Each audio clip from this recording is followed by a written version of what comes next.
صوبائی نائب امیر جناب حضرت مولانا عبدالکریم عابد صاحب،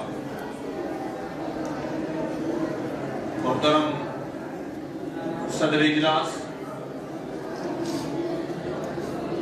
اور ضلع شرقی کے تمام عاملہ، شورا اور عمومی کے ذمہ دار ساتھیوں، وقت تو اتنا نہیں کہ میں اپنے معافی ضمیر آپ کے سامنے صحیح طریقے سے پیش کر سکوں، لیکن بہرحال یہ ملاقات کا شرف اور موقع جو آپ لوگوں نے مجھے دیا، اس پر میں آپ لوگوں کا احسان مند اور شکر گزار ہوں۔ اللہ تعالیٰ آپ کو اور مجھ کو تا زندگی کی آخری وقت تک اس عظیم جماعت کے لیے، اس کی خدمات کے لیے قبولیت سے نوازیں۔ بھائیو، جمعیت علماء اسلام ایک آئینی اور جمہوری جدوجہد پر یقین رکھتی ہے، اور موجودہ دنیا کے حالات نے ہمیں اس پر مجبور بھی کیا ہے، اور مرور زمانہ کے ساتھ حکمت عملی اور طریقہ کار میں تبدیلی بھی شدید طور پر کوئی ناجائز عمل بھی نہیں۔ تو بہرحال ہمارے اکابر نے جو سوچ ہمیں دیا تھا وہ الیار قلعہ سے، یا حضرت شاہ ولی اللہ رحمہ اللہ نے اپنے تصانیف کے ذریعے اور انہوں نے جو کچھ ہمیں ورثے میں چھوڑا ہے، ہمارے اکابر نے اس طریقے سے ان کی آبیاری کی ہے، ان کے ان نظریات کی، اور آج ہمیں جو کچھ ورثے میں مل رہا ہے، اگر ہم اس کو اچھے طریقے سے آگے بڑھائیں تو یقیناً موجودہ حالات میں ہم وہ کام کر سکتے ہیں کہ اس پر وہ ثواب اور اجر ہمیں ملے گا جو ثواب اور اجر رسول اللہ صلی اللہ علیہ وسلم کے زمانے میں مل رہا تھا، کیونکہ کام تو دین کا ہے، اور نفاذ دین کے لیے اور غلب دین کے لیے محنت ہے۔ اصل بات یہ ہے کہ دیکھو، اللہ تعالیٰ نے جو اس آیات میں ہمیں تعلیم دی ہے، وَالَّذِي أَرْسَلَ رَسُولَهُ بِالْهُدَىٰ، اسی آیات کریمہ کے حوالے سے شاہ ولی اللہ سے رحمۃ اللہ علیہ فرماتے ہیں کہ یہ آیات کریمہ پوری قرآنی تعلیمات کے لیے ایک مرکزی نقطے کی حیثیت رکھتا ہے، اور تمام تر قرآنی تعلیمات گویا کہ اسی مرکز سے گھومتے ہیں، کیونکہ اس آیت کریمہ میں اللہ تعالیٰ نے محمد رسول اللہ کی بعثت کا مقصد بیان فرمایا، یعنی رسول اللہ صلی اللہ علیہ وسلم کو اللہ نے کس لیے مبعوث فرمایا تھا، اس کا کام کیا تھا، تو اللہ نے فرمایا وَالَّذِي أَرْسَلَ رَسُولَهُ بِالْهُدَىٰ وَدِينِ الْحَقِّ لِيُظْهِرَهُ، تاکہ اللہ تعالیٰ اس دین کو، اس قرآن ہدایت کے ذریعے جو اللہ نے رسول اللہ کو دیا ہے، اس کو غالب بنائے علی دین کلی، تمام ادیان پہ، یعنی اس مقصد کے لیے انہوں نے پیغمبر کو بھیجا، ان کو قرآنی تعلیمات دی تاکہ تمام ادیان پر دین حق کو غالب کرے، غالب فرمائے۔ تو نبی کریم صلی اللہ علیہ وسلم کی بعثت کا مقصد کیا ہوا؟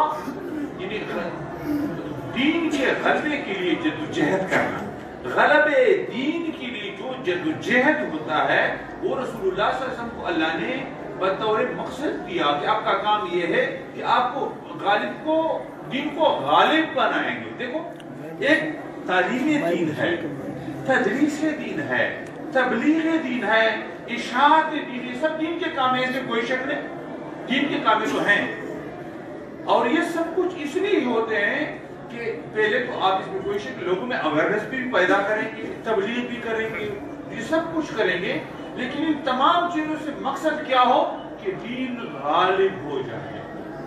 غلب دین کے لیے محنت، یہ انبیاء علیہ السلام کے بعثت کا وہ ایک مقصد ہے۔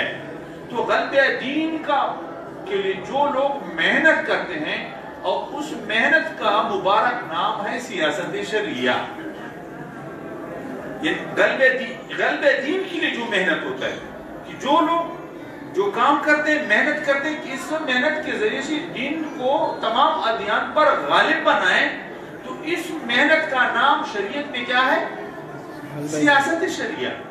تو جس طرح ہمارے تبلیغ کا کام ہے, تدریس کا کام ہے, خطابت کا کام ہے, تصنیف کا, یہ سب اس میں کوئی شک تمام دین کے شعبے ہیں, لیکن غلب دین کے لیے جو محنت ہوتا ہے اس کا نام سیاست شرعیہ ہے. اور اسی وجہ سے رسول اللہ صلی اللہ علیہ وسلم فرماتے ہیں کانت بنو اسرائیل تسوسهم الانبیاء, بن اسرائیل کے انبیاء کی ڈیوٹی انہوں نے کیا بیان فرمایا؟ سیاست.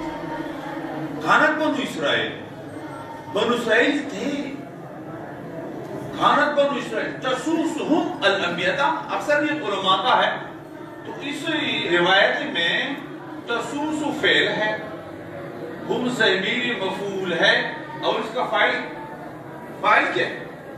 تسوسهم الانبیاء, یعنی کار سیاست کا فاعل کون ہے؟ انبیاء ہے. تو یہ کار نبوت ہوا, یہ فعل نبوت ہوا. یہ سیاست کون کرتے تھے؟ یہ سیاست کا فعل کس سے سرزد ہوتا تھا؟ یہ کس سے صادر ہوتا تھا؟ کیونکہ فاعل کس کو کہتے ہیں؟ فاعل تو وہ ہوتا ہے جو مصدر اس کے صادر ہو, جو فعل اس سے صادر ہو. تو یہ کار سیاست مصدر ہے. یہ سیاست جس سے صادر ہو اس کو انبیاء کہتے ہیں, اور الانبیاء جمع ہے اور اس پر الف لام داخل ہے. تو الف لامی جنسیت جب جمع پر داخل ہو جاتے ہیں تو جمعیت باطل ہو جاتی ہے. مفید جنسیت کا ہوتا ہے, جس نے شرح جامی پڑھا ہو تو اس میں یہ سب کچھ ہے.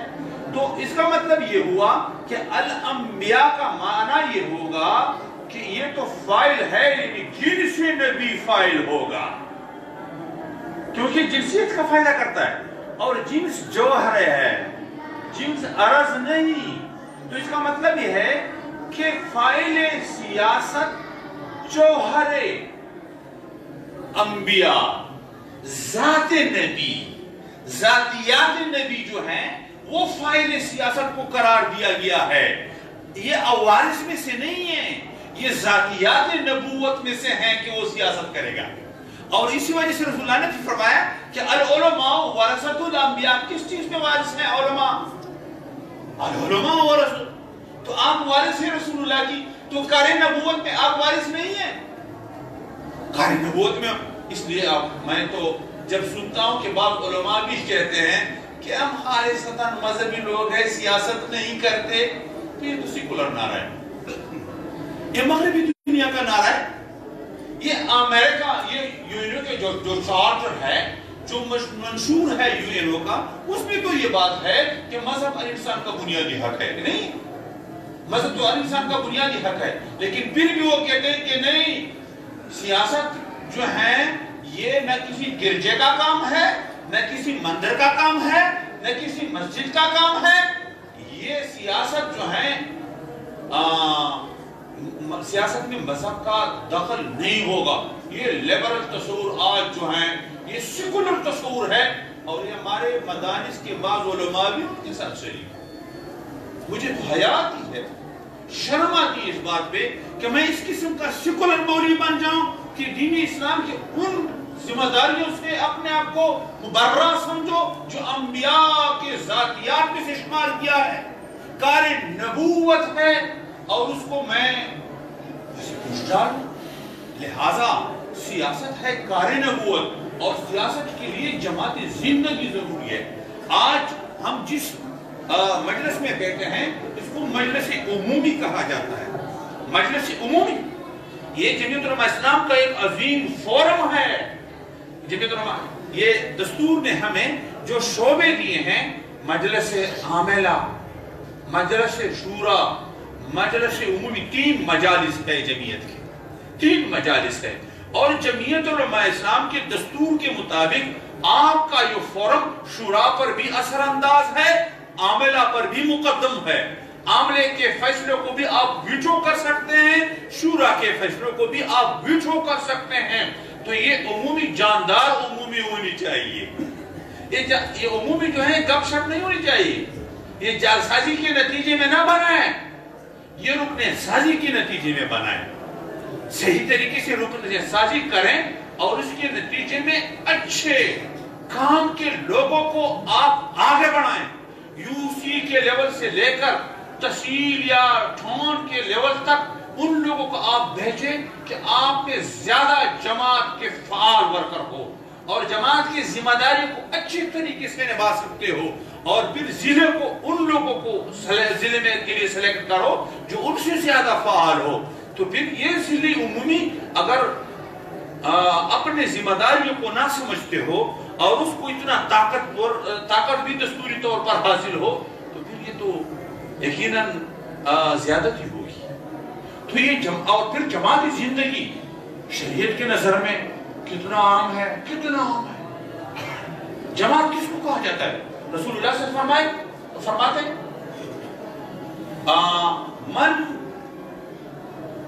اتانی فقط اتا ومن عصانی فقط عصى اللہ. اور پھر فرماتے ومن اتانی فقط اتا اللہ ومن عصانی فقط عصى اللہ. جس نے میرے امیر کی فرمان برداری کی انہوں نے میرے فرمان برداری کی. آپ اس حضرت کی فرمان برداری کریں گے کہ اس سے کونا مشق مدرس بھی ہے اور آپ کے امیر ہے. آپ ان کے باتوں کو دین سمجھ کر مانیں گے تب جماعت ہوگا. کیونکہ لا جماعت الا بالامارہ ولا امارت الا بالسمع والطاعہ. لا جماعت الا بالامارہ. رسول اللہ فرماتے ہو جماعت امارت کے بغیر جماعت کا تصور نہیں. جماعت امارت ہی سے عبارت ہے، اور اس لیے سمع اور طاعت کے حوالے سے رسول اللہ فرماتے ہیں کہ ان کے مطیع بن جائیں، ان کے باتوں کو سنو اور اس طرح سنو کہ وہ پھر اس پر عمل بھی کر سکو. اس پر عمل ضروری ہے. اس لیے فرماتے ہیں من اطاعنی فقد اطاع. جس نے میرے امیر کی اطاعت کی انہوں نے اللہ کی اطاعت کی، اور جو میرے امیر کی بات ہے وہ پسے پوچھ ڈالتے ہیں، اس پر عمل نہیں کرتے، وہ اللہ کی نافرمانی کرتے ہیں. اور دیکھو اور روایت میں مولانا آزاد رحمۃ اللہ علیہ فرماتے ہیں کہ دیکھو ایک ہے خلافت ظاہرہ اور ایک ہے خلافت باطنہ. جب تک خلافت ظاہرہ نہ ہو، شاہ اللہ صاحب رحمۃ اللہ علیہ نے اس تقسیم کو تسلیم کیا ہے، اور اسی کے نتیجے میں مولانا آزاد رحمۃ اللہ علیہ فرماتے ہیں کہ دیکھو جماعت ایک خلافت ظاہرہ ایک خلافت باطنہ ہے. خلافت ظاہرہ تو امیر المومنین کی قیادت میں حکمرانی کا جو تصور ہے اسلام کا وہ خلافت ظاہرہ ہوتا ہے، اور خلافت باطنہ اس جماعت سے عبارت ہے کہ خلافت ظاہرہ کے لیے جدوجہد جو جدوجہد کرتے ہیں. مثلا جمعیت علماء اسلام ہے، یہ خلافت ظاہرہ کے لیے مستقل جدوجہد کا نام ہے. اس ملک میں اسلامی نظام کے غلبے کے لیے، اسلامی نظام کے نفاذ کے لیے جدوجہد کا نام ہے جمعیت علماء اسلام. ابھی جمعیت علماء اسلام خلافت باطنہ ہے، اور وہ فرماتے ہیں کہ جب خلافت ظاہرہ نہ ہو تو خلافت باطنہ قائم مقام ہے خلافت ظاہرہ، اور خلافت ظاہرہ پر جو احکام منطبق ہوتے ہیں اسی احکام کے کو آپ خلافت باطنہ پر بھی منطبق فرمائیں گے، ان پر اس کی تطبیق کریں گے. مثلا خلافت ظاہرہ سے بغاوت اتنا بڑا جرم ہے کہ اسلام نے باغی کا سزا قتل مقرر کیا ہے. ٹھیک ہے، باغی کا سزا کیا ہے؟ قتل ہے. تو جب خلافت ظاہرہ نہ ہو اور خلافت باطنہ ہو تو کوئی اگر اس سے کوئی انحراف کرتا ہے، بغاوت کرتا ہے، تو یہاں قصاص کا نظام تو نہیں ہے، یہاں جو ہے قتل کا نظام تو نہیں ہے، کیونکہ خلافت ظاہرہ تو نہیں، لیکن جرم اس سے کم نہیں. شرعاً گویا کہ یہ جرم اس سے کم بھی نہیں. اگر امیر المومنین کی بات کوئی ٹکراتا ہے اور اس کو نہیں مانتا، وہ بغاوت کے زمرے میں آتا ہے، تو خلافت باطنہ کے امیر کی بات اگر کوئی جھٹلاتا ہے، اس کو جو ہے پس پشت ڈالتا ہے، یہ بھی بغاوت کے زمرے میں آتا ہے. مولانا آزاد فرماتے ہیں اس لیے جمعیت علماء اسلام کے پالیسیوں کو، جمعیت علماء اسلام کے فیصلوں کو عملی جامعہ پہنانے کے لیے اگر امیر مرکزیہ ہمیں حکم کرتے ہیں اور ہمارے دل میں وہ ذرا ہم اس سے اچھچراہٹ محسوس کریں، یار میرے ذہنیت جو ہے اس کو قبول نہیں کرتے، تو پھر کیا کریں؟ نہیں مانے؟ نہیں. ایک صحابی فرماتے ہیں بایانا رسول اللہ صلی اللہ علیہ وسلم علی السمع والطاعہ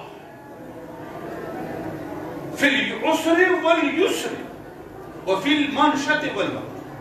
وہ فرماتے ہیں ہم نے رسول اللہ کے ساتھ جو بیعت کی تھی وہ اس حوالے سے کیا تھا کہ اگر کسی چیز سے آپ کا دل تنگ ہو، سختی ہو، مشکلات ہو، پھر بھی آپ بات مانیں گے، اور اگر خوشی کے زمانہ ہو، حالات استوار ہو اور وہ پالیسی آپ کے ذہن بھی قبول کرتا تو پھر تو ضرور مانیں گے. ایک جگہ رسول اللہ صلی اللہ علیہ وسلم فرماتے ہیں من رأى من امینی شیئا یکرہو فلیصبر. دیکھو کیونکہ ہمارے امیر وہ تو معصوم تو نہیں ہوتا، وہ تو عام انسان ہوتا ہے، اس انسان سے بھی کمیاں بھی ہوتی ہے، کمزوریاں بھی اس میں ہوں گے، ہمارے جماعتی ذمہ داروں میں کمزوریاں ہوں گے.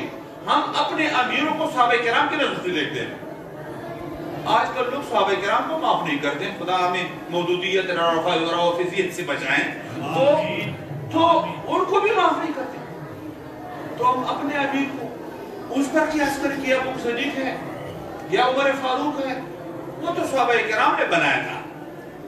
آج آپ اور ہم لوگ جس آدمی کو امیر بناتے ہیں تو ہم میں سے ہیں، جس کو ہم ناظم عمومی بناتے ہیں ہم میں سے ہیں، تو کیا اس درجے کیا ہوگا؟ ہمارے درجے کا. اس میں کمزوریاں بھی ہوں. لہذا من رأى من امیر شیئا یکرہہ، رسول اللہ فرماتے ہیں اگر امیر سے کوئی چیز آپ کو ناگوار سا محسوس ہو جائے تو فلیصبر، صبر کرو. صبر کہتے ہیں کس کو؟ صبر کا کیا معنی؟ حبس نفس علی ما تکرہ. علماء فرماتے ہیں صبر کی تعریف کیا؟ صبر تو اس چیز